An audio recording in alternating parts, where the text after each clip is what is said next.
What if the most powerful banking family in history accidentally helped fund one of the 19th century's most important breakthroughs in human genetics, and almost nobody talks about it? By the mid-1800s, the Rothschild banking dynasty had spread across 5 European capitals: London, Paris, Frankfurt, Vienna, Naples. 5 brothers, 1 family, enormous power. But with that tight-knit network came something the family rarely discussed publicly: a pattern of inherited illness. Tay-Sachs disease is a fatal neurological disorder.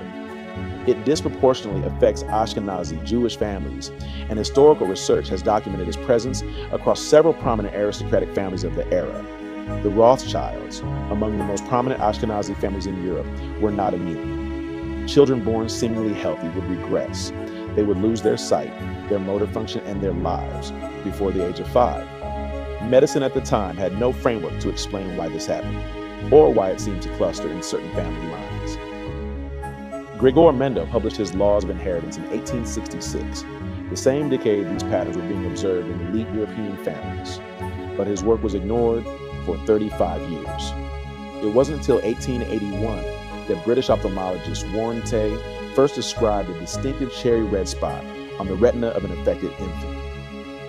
Then in 1887, American neurologist Bernard Sachs independently mapped the pathology and noted its prevalence in families of Ashkenazi descent.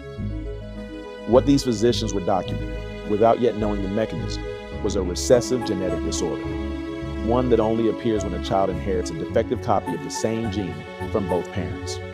In populations with historically low outmarriage rates, including aristocratic families who strategically married within tight social circles, carrier rates were naturally higher.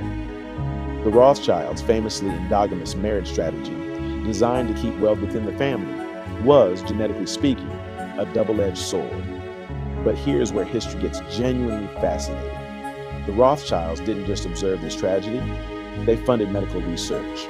The family's extensive philanthropic network in the 19th and early 20th centuries helped support hospitals, medical schools, and scientific institutions across Europe and the United States.